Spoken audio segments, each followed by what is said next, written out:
Halo, ketemu lagi dengan James, host pada podcast kali ini. Nah, ini ada sesuatu yang berbeda. Ya, kali ini kami mampir nih ke laboratorium dari Life Sciences and Technology. Ya, di sini saya mau ngobrol-ngobrol sama Pak Aulia, Ketua Program Studi dari program studi baru yang ada di SGU, yaitu Medical Biotechnology. Apa kabar Pak Aulia? Kabar baik, Pak James. Kabar baik. Wah, luar biasa. Terima kasih loh Pak. Ini kami boleh diajak mampir ke lab, begitu ya. Terima kasih sudah datang ke lab kita. Iya. Oke. Sebelum kita ngobrol lebih lanjut, mungkin Pak Aulia boleh kasih tahu saya dulu nih, ini sebenarnya lab apa ya? Iya, di sini lab Biomedical Engineering. Nah, Biomedical Engineering itu yang besar ya, tapi kali ini kita lebih fokus kepada Medical Biotechnology. Nah, di sini kita bisa lihat nanti ada di belakang ada mikroskop, ada preparat, ada alat-alat yang untuk mengukur golongan darah misalnya, atau kadar gula darah, kolesterol dan lainnya gitu. Jadi banyak mainan di sini yang khususnya di sel. Di sel darah, sel apa lagi nih Pak? Ya, kita memang awalnya dari sel darah, karena itu kan sumber dari semua tubuh manusia kita kan mengalir gitu. Nanti dari situ bisa naik ke jaringan, nanti bisa naik ke organ gitu. Jadi nanti medical biotechnology lebih membahas awalnya sel dulu gitu. Nanti kita bisa kasih contoh. Nah, tadi Pak Aulia bilang medical biotechnology, begitu ya. Ini sebenarnya mungkin bagi sebagian teman-teman yang di Indonesia terdengar asing ya. Kok ada medical biotechnology? Kalau bioteknologi mungkin pernah dengar, bioinformatics pernah dengar, gitu kan ya.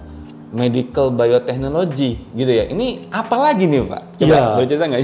Iya, jadi memang SGU terkenal Pak James untuk selalu leading terdepan. Oh iya betul ya. Sesuatu yang baru.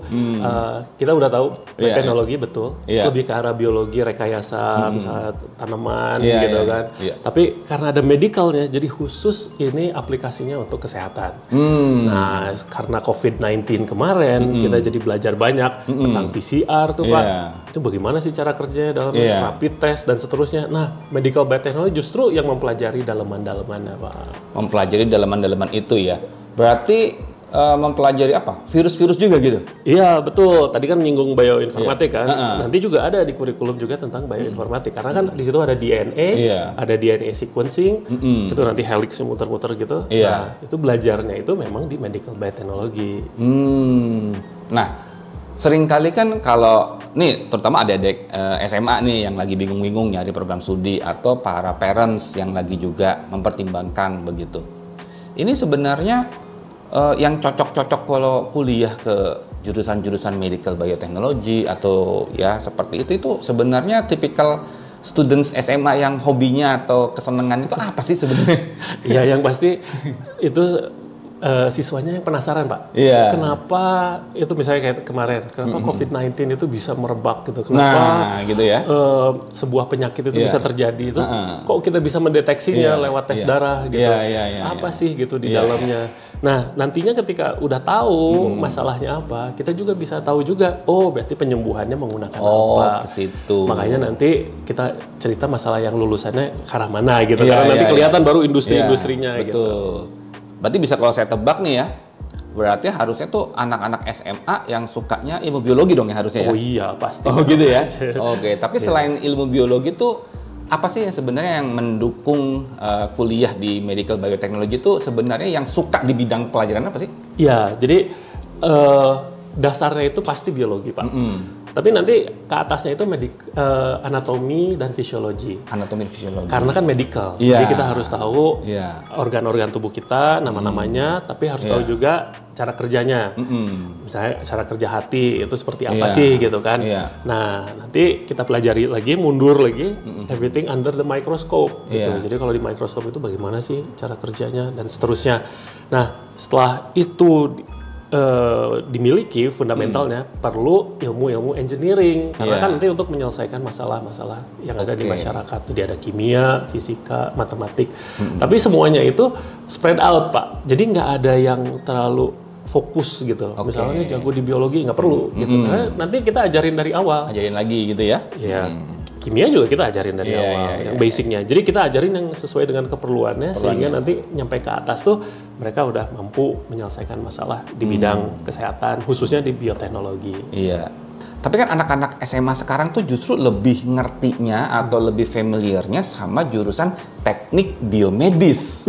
Nah, lalu SGU memang udah pionir ya, kita kan pionir ya, bikin teknik biomedis dari tahun berapa kita bikin? Nah itu dari tahun 2004 Pak. 2004 pertama di Indonesia gitu kan ya, wah SGU tuh yang ngebawa dari Jerman gitu kan. Nah lalu orang udah taunya tuh teknik biomedis, udah terkenalnya begitu kan. Lalu SGU bikin inovasi baru, medical biotechnology. Bedanya apa dong? Ya, jadi teknik biomedis atau biomedical engineering itu yang big picture-nya. Kadang anak-anak tuh atau parents bingung gitu, karena terlalu gede gitu. Nanti biomedical engineering itu bisa ke medical devices, bisa ke tadi ada bioinformatics, biomechanics, biochemistry, dan seterusnya. Tapi kita kerucutkan atau kita juga lihat lapangan pekerjaan yang mungkin 5 tahun ke depan itu masih relevan, related, yaitu medical biotechnology, Pak.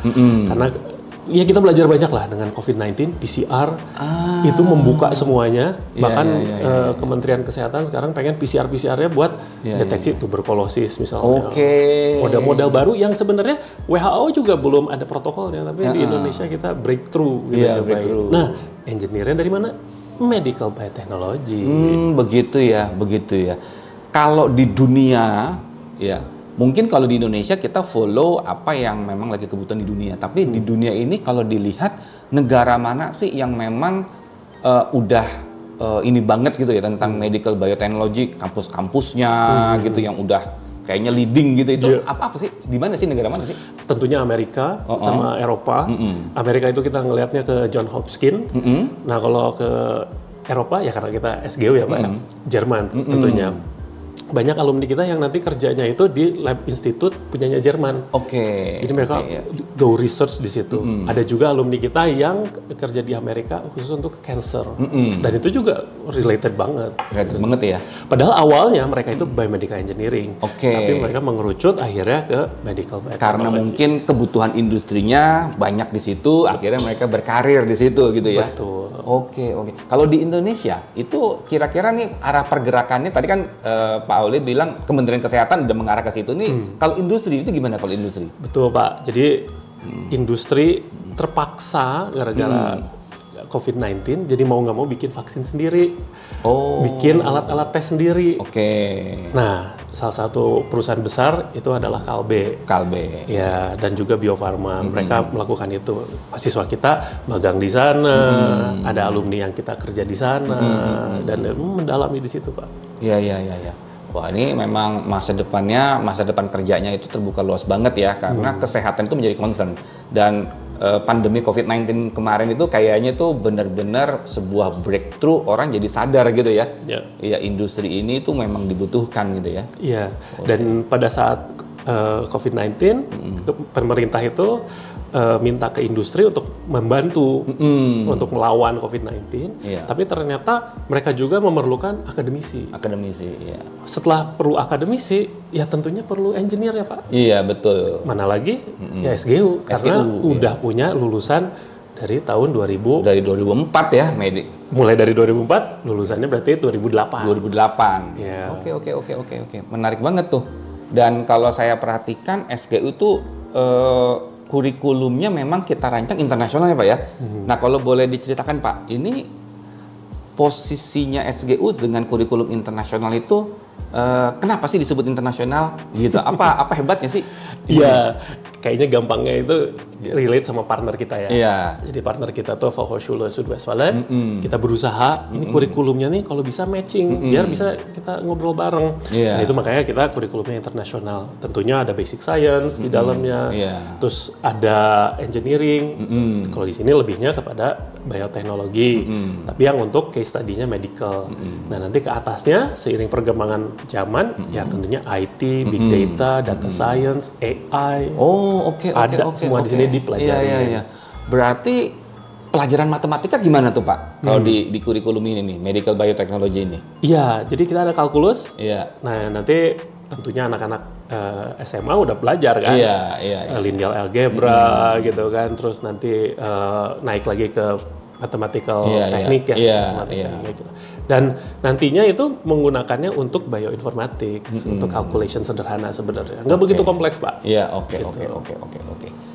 Nah, di fasilitasnya di SGU itu sendiri, itu gimana nih yang mendukung supaya pembelajaran students di medical biotechnology ini bisa lancar tuh? Ini apa sih biasanya?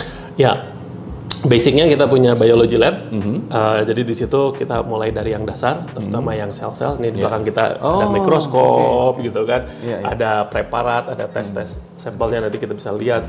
Itu juga ada strip test, contohnya untuk yang tes darah, untuk gula. Nah itu sebagai satu aplikasi dari ujungnya medical biotechnology yang sederhana. Kalau yang lebih advance lagi, nah ketika magang di Jerman tuh, atau ketika kita kuliah ke Jerman, wah kita menikmati banget tuh fasilitas di sana, partner kita. Contoh kalau misalnya kemarin yang anak-anak biomedical engineering ya, yang anak kita udah dari 2004 udah kita kirim mereka tuh magang. Itu mereka kalau magang tuh di perusahaan apa sih? Contohnya. Jadi gini, alamnya medical biotechnology itu nggak jauh dari lab.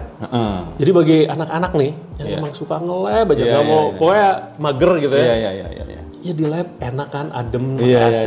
Lalu di sini gitu. Jadi mereka di lab-lab institut, misalnya yang punyanya Jerman atau yang punyanya kampus atau yang under hospital. Jadi mereka ada di situ. Dan yang mereka lakukan tuh real. Jadi misalnya kayak lagi ada pemeriksaan tes darah apa, mereka yang menyiapkan dan seterusnya. Lalu masukin ke mesin PCR atau di centrifuge dulu gitu.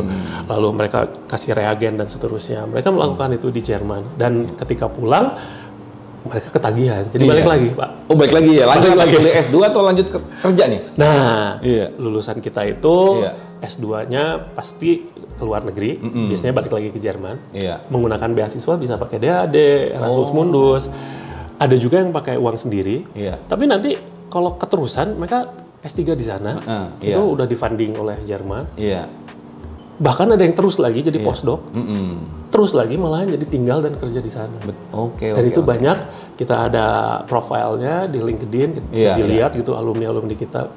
Oh berarti nanti kalau ke LinkedIn tinggal searching aja Swiss German University, Life Sciences and Technology atau Biomedical Engineering gitu ya? Biomedical Engineering, ketemu nanti profil dari apa namanya alumni-alumni yang udah kerja di mana, kuliah di mana gitu ya? Betul. Oh gitu ya, wah udah banyak banget nih. Nah boleh nih Bapak Ibu yang anaknya ini memang lagi tertarik banget di bidang research, biologi, kemudian research di bidang life sciences, research di bidang biomedical, biotechnology. Ini benar sebenarnya apa namanya bisa mampir ke SGU, bisa lihat langsung, bisa ngobrol. Kan boleh ya, ketemu langsung konsultasi kan gitu kan. Langsung ngobrol dengan ketua program studinya sendiri gitu kan. Kalau ternyata ada students yang misalnya nih ya, saya cita-citanya pengen jadi dokter gitu kan ya. Nah itu ini pertanyaan yang paling sering gitu kan ya. Bedanya apa sih kalau jadi dokter sama medical biotechnology gitu kan? Itu sering banyak ditanyain loh. Iya. Kalau mungkin sebelum jawab bedanya, samanya adalah sama-sama membantu melayani kesehatan ya. Untuk menolong orang. Yang satu memang langsung berhadapan yaitu dokter ya.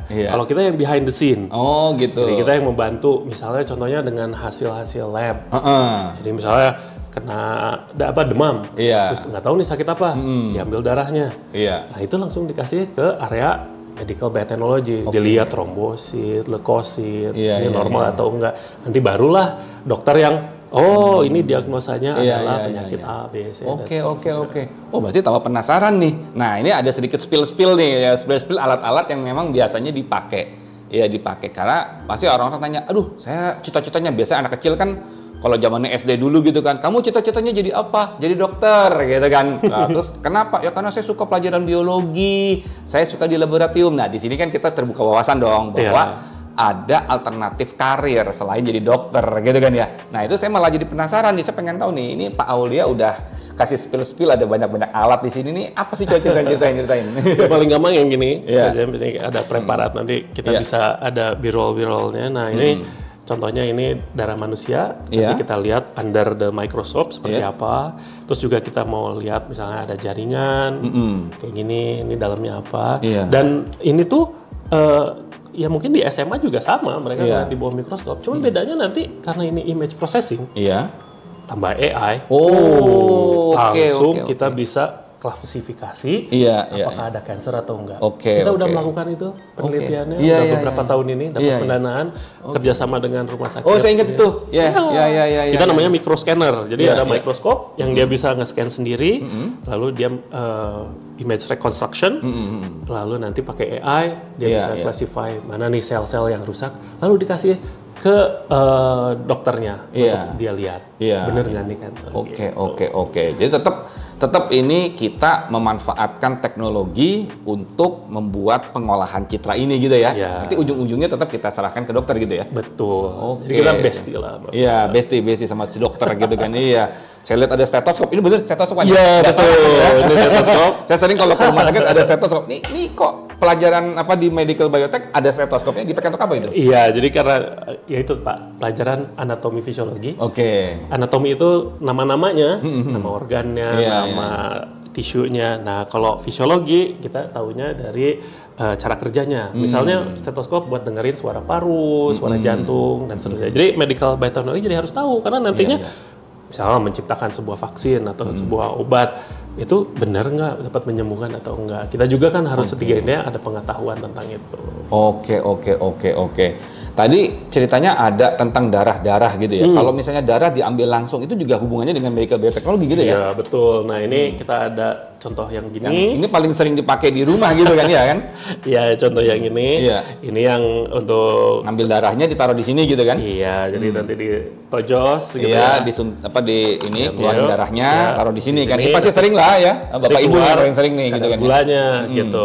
Nah, ini sebenarnya medical biotechnology-nya ada di sini. Ini coba ceritakan. Ini apa sih ini kok kertas begini nih apa nih ceritanya nih?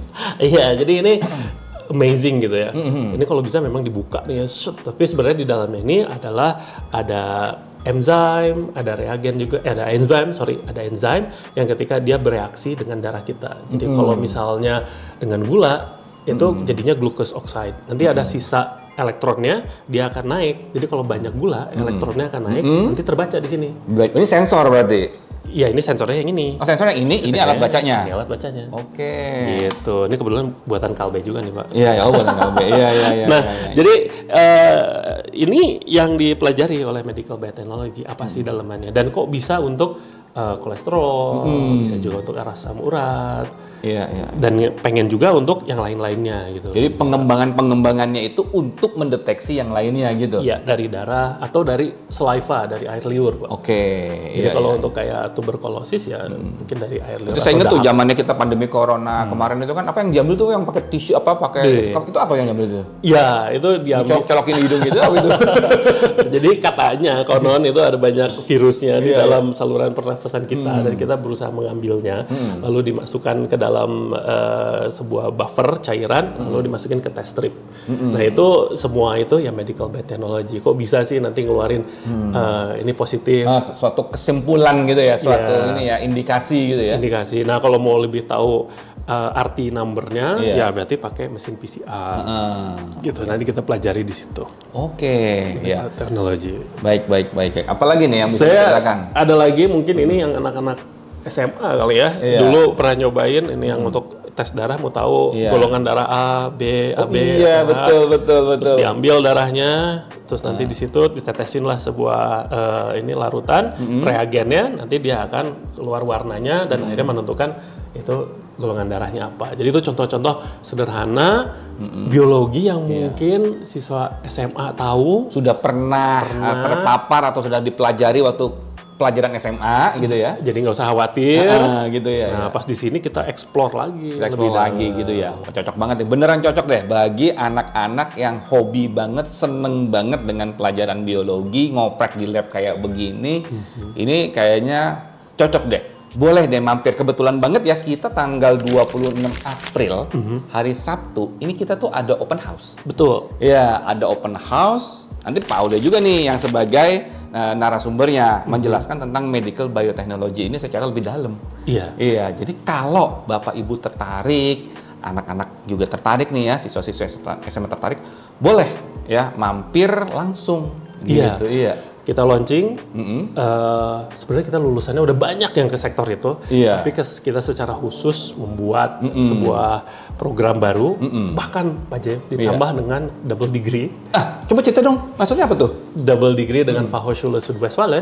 Jadi ketika lulus, biasanya kan 4 tahun Pak. Ini programnya 3,5 tahun. Kok bisa sih 3,5 tahun doang? Gimana tuh? Kok canggih banget? Jadi nanti setelah 3,5 tahun itu dapat gelar sarjana teknik sama bachelor science. Nah caranya itu 2,5 tahun kuliah di sini dulu. Di Indonesia di SGU. Di SGU. Semester 1 sampai semester 5. Nah, kenapa butuh 5 semester? Kita mempersiapkan. Jadi biar nanti 1 tahun di Jerman semester 6 dan semester 7 itu udah siap untuk kuliah di sana dengan suasana internasional tentunya ya. Tugas akhir di sana. Skripsi. Bikin skripsi di sana. Terus apa nanti pembimbingnya gimana dong? Nah, pembimbingnya langsung dari sana. Pembimbingnya profesor dari sana loh. Profesor dari sana. Wow. Saya ikutan. Jadi pembimbing juga. Berarti remote pakai online gitu ya dari sini. Setelah selesai tesis di sana, kita nyebutnya tesis ya. Itu bakal dapat visa 18 bulan untuk cari kerja. Nah, ini menarik banget otomatis.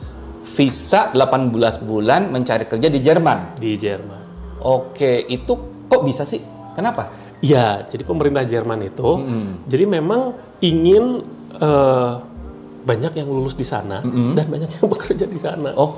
Apalagi medical biotechnology itu emerging atau berkembangnya itu di sana. Jadi nanti misalnya mau lihat ya profil-profil alumni kita yang udah bertahun-tahun di sana, bisa juga tanya-tanya juga. Kemungkinan Pak James, ini rahasia juga belum tentu terjadi. Itu kita nanti mungkin video call dengan salah satu alumni. Di spill nih. Di spill nih. Jadi bisa langsung tahu apa pengalaman realnya mereka di sana ya, video call aja ya gitu ya. Tapi ya itu alumni kita memang bukan loyal ya, tapi maksudnya mereka interaksi dengan kita. Dekat banget ya. Jadi mau banget membantu. Dekat dengan Pak Aulia dan dosen-dosen lain, tinggal minta kontak-kontak aja. Mau nggak nanti live discussion pada saat ini open house, mereka sharing testimoni, sekarang tanya-tanya gitu ya. Pasti bisa gitu ya. Bisa. Pak. Wah, di spill nih. Nah, bagi Bapak Ibu yang penasaran banget nih, bener nggak sih nih alumni-alumninya nih udah pada kerja di Jerman biomedical engineering, lalu lanjut dengan medical biotechnology yang akan kita launching ini, kerjanya di mana kek? Terus kemudian pada saat internship bagaimana? Nah, maksudnya harusnya langsung datang nih di hari Sabtu 26 April pada saat kita open house. Supaya apa? Supaya rasa penasarannya itu bisa gitu kan, bisa terjawab, langsung tanya langsung gitu kan. Kita nanti ada alumni juga yang datang. Dia udah lama di industri bioteknologi, mungkin bisa juga experience-nya seperti apa, dia explain gitu. Karena apa ya? Mungkin cerita yang paling menarik itu adalah yang dialami oleh alumni kita. Karena kan kalau saya Pak James mungkin bisa bercerita yang bagusnya ya. Kita kan dosen gitu kan tapi kalau studentnya sendiri, alumni sendiri, apa adanya aja ya, betul juga ya.